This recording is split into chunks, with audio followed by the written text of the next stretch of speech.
המים שאנחנו שותים עלולים לפגוע בבריאותנו. התעשייה הישראלית מספקת לנו עבודה ביד אחת ומחזירה לברז הביתי כימיקלים ומתכות רעילות ביד השנייה. לא רק שהמדינה אינה דורשת מהמפעלים לחדול, היא גם מציבה סטנדרטים נמוכים כשהיא בודקת את איכות המים. בפרק הזה נבדוק מה הוביל את ישראל לחשוב מהיום להיום. לא לדאוג לאיכות ולכמות של המים מחר.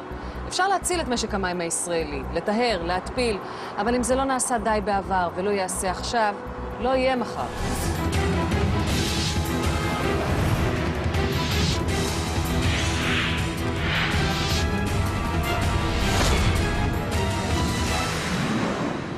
מה מזהם את מי השתייה של מאות משפחות במרכז הארץ? פה למעשה מודיעים לנו שהריכוז חנקות בקידוח בני דרור עלה בשנה האחרונה. כשקראת את זה פעם ראשונה היה לך מושג? לא היה לי מושג ירוק מה זה אומר. ועליכם להודיע לתושבים כי מי השתייה פסולים לשתייה ולבישול. וכל הזיהומים שמודיעים באמצעי התקשורת תמיד אומרים, אנא הרתיחו את המים. אני אפילו לא יכולה להרתיח אותם בשביל להשתמש בהם. חנקות זה תוצר חמצון של חנקן אורגני ואמוניה, שמופיעים בריכוז גבוה בשפכים וחומרי דשן. ריכוז חנקות גבוה במים עלול לגרום לאיזושהי מחלה אצל תינוקות, שידועה כתסמונת התינוקות הכחולים. רמת חנקות גבוהה עלולה גם ליצור גורמים מסרטנים בגוף. זאת אומרת, הנזק פה הוא בעצם לטווח ארוך. מי השתייה של בני דרור ויישובים נוספים מכילים גם ביוב גולמי, שמגיע מעשרות אלפי בתים שלא חוברו למערכת ביוב מרכזית ומשתמשים בבורות ספיגה. במילים אחרות, הצרכים של כל בני הבתים האלה עושים דרכם ישירות אל מי התהום. כ-80,000 רעלים ביולוגיים וכימיים נמצאים בשימוש התעשייה. כשאלפי החומרים המסוכנים האלה נפלטים מהמפעלים באמצעות השפכים, הם עלולים לחלחל בקרקע, להגיע אל מי השתייה ולהרעיל אותם. איש לא יבחין בכך, כי את רובם המכריע של אותם 80,000 מזהמים, אף אחד לא בודק. המתכות הכבדות נשארות במאגר המים, מצטברות באיזשהו מקום, ובסיכומו של דבר, אם 5, 10 או 20 שנה, הם מגיעים לכוס המים שלנו. כמה זמן זה כבר נמשך? זה נמשך פה 20 שנה. 20 שנה משתמשים בשיטה הזאת. כן. בכפר ורדים וביישובים נוספים הממוקמים בשכנות לתפן, סופרים בשנים האחרונות עשרות מקרים שבהם תושבים חלו בסרטן. משרד הבריאות מאשר שאכן כמות החולים חריגה, אבל טוען שייתכן שהנתון הזה הוא בכלל טעות סטטיסטית. את המתכות הכבדות אי אפשר לראות. יכול להיות שהם נמצאים במים, יכול להיות מאוד שהם לא נמצאים. אנחנו לא יודעים. האזרח הקטן לא יודע ולא ידע. הבודק של מקורות נסמך על רשימת תקנים. כל תקן מייצג חומר רעיל שצריך לבדוק וכמה ממנו מותר שיהיה במים. ומה שלא קבעו לו תקן, מבחינת משרד הבריאות לא קיים, גם אם המציאות מוכיחה אחרת. כמה אנשים בעצם שתו מהמים שהתברר מאוחר יותר שהם מזוהמים? אפשר לדבר על סדר גודל של מיליון איש. מיליון איש הורעלו לאט לאט, ואת ההשלכות של זה אנחנו יכול להיות בכלל עוד לא נרגיש עכשיו, אלא רק בעוד כמה שנים. זאת אומרת, אם אני אחלה בסרטן, כי אני שתיתי מזה, יש סיכוי לא רע שזה מזה. לוקחת כוס מים ונראית לך צלולה וטובה, או נראים לך מים נקיים, צלולים ופנטסטיים, אבל בתוכם הם מכילים חומרים רעילים ולא רואים אותם בעין. דוקטור דרור אבישר מאוניברסיטת תל אביב חוקר את מגוון המזהמים במים. אל תשתו, הוא מזהיר, מצנרת מים ישנה שאינה מתוחזקת. הצנרת היא חממת גידול אידיאלית עבור חיידקים מזהמים ומתכות רעילות. אני בתור חוקר, לא מעניין אותי התקן.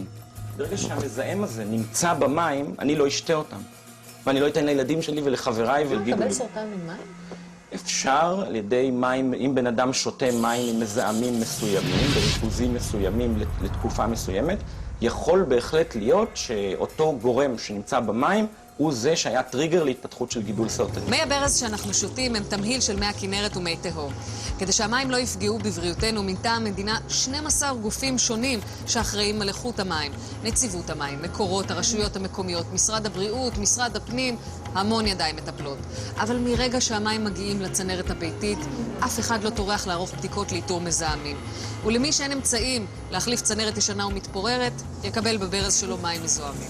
לעירייה יש לה תחום אחריות עד שעון המים, כן? עד מד המים. בהחלט לא הגיוני בעיניי, ובהחלט לדעתי אם יש תקנות של איכות מי השתייה, הן צריכות להיבדק בברז של הצרכן, ולאו דווקא בכניסה לעיר או במקום כלשהו אחר. פרופסור אבנר עדין עומד בראשה של ועדת חקירה מיוחדת שעוסקת באיכות מי השתייה בישראל. הוא קובע חד משמעית. הסרת האחריות של הרשויות מהברז הביתי שלנו לא יכולה להימשך. אנחנו יכולים לעמוד בפני מצב של שתייה של מים שמכילים מתכות כבדות. אנחנו יכולים להיות במצב של שתייה של מים שמכילים חומרים אורגניים שיש להם השפעות בריאותיות ארוכות טווח. מה זה אומר? מה המשמעויות של הדברים האלה? משמעויות זה פגיעה בבריאות. המוצר החיוני ביותר לקיומנו מגיע הביתה בלי שנבדק כראוי. מתברר שלא רק אנחנו חוששים לשתות מי ברז, גם מי שאחראי עליהם כנראה לא סומך על עצמו. אתה עובד כאן במקורות, נכון? אני עובד חוץ. תגיד, הם שותים מים בפנים? אני לא יודע איך לקנות מינרלים. אתה הולך לקנות מינרלים ולחזור פנימה?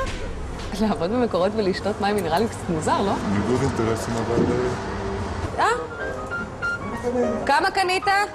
במקורות מעדיפים לקנות מינרלים בסופר, בנציבות המים מסננים אותם עם פילטרים, כך גם במשרד הבריאות. אף אחד לא שותה מי ברז. מה קורה אם בחרתם להתקין מסננים בברז, או לקנות קנקנים עם פילטרים, או אולי אפילו להשקיע אלפי שקלים בבר מים מעוצב? האם פתרתם את הבעיה? הם פשוט מרמים אותנו ומרמים את הציבור. החברות שמוכרות את הברים מתיימרות שהברים האלה מנקרות את המים מכל המתכות הכבדות, מכל העלים. התשובה היא בפירוש לא. זה לא יעשה את העבודה. דוקטור צבי קרן מנהל את המעבדה לכימיה ולמזון במכון התקנים הישראלי. הוא קובע חד משמעית, עובדים עלינו. מוכרים לנו פילטרים פחמיים שהופכים את המים לטעימים יותר, אבל בהחלט לא בטוחים יותר לשתייה. המכשירים הבסיסיים, הנפוצים, הפופולריים שאנחנו קונים בחברות הגדולות, לא הקיקיוניות, הם מסננים את המתכות הכבדות במים? לא, החברות רוב החברות, או כמעט כל החברות, המערכות שהן מוכרות לא מסננות מתכות כבדות מהמים. הבעיה הגדולה עם המתכות הכבדות שהן מצטברות בגוף.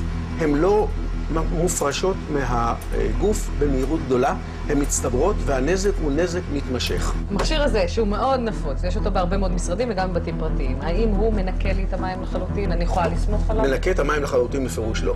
אלא אם כן, את דורשת מהחברה להוסיף כאן סנן שיטפל במים. שיוציא את הפרכלורט מהמים, שיוציא דלק מטוסי מהמים, שיוציא נפט מהמים, שיוציא כלורואתילן מהמים, שיוציא את כל הדברים האלה מהמים. אם לא ביקשת, לא קיבלת. ובדרך כלל, ברוב הבתים, ברוב המקומות, ברוב המשרדים, אין את זה. מה שיש כאן, סנן פחם פעיל פשוט, שכל מה שהוא עושה מוציא את הכלור מהמים. במדינת ישראל כימיקלים ומתכות רעילות מגיעים במקרים רבים מדי אל מי השתייה. החוק קובע שמי שמזהם משלם. החוק הזה לא נאכף דיו, כי בדרך כלל המזהם הוא גוף מקושר ובעל עוצמה. כשהמדינה נאחזת ברשימת תקנים מוגבלת בשעה שהיא בודקת את המים, זה סימן שהיא אפילו לא רוצה לדעת מה עשה המזהם. אז אם למשרד הבריאות אין מושג מה בדיוק יש במים, מדוע הוא ממשיך לאשר לנו לשתות אותם?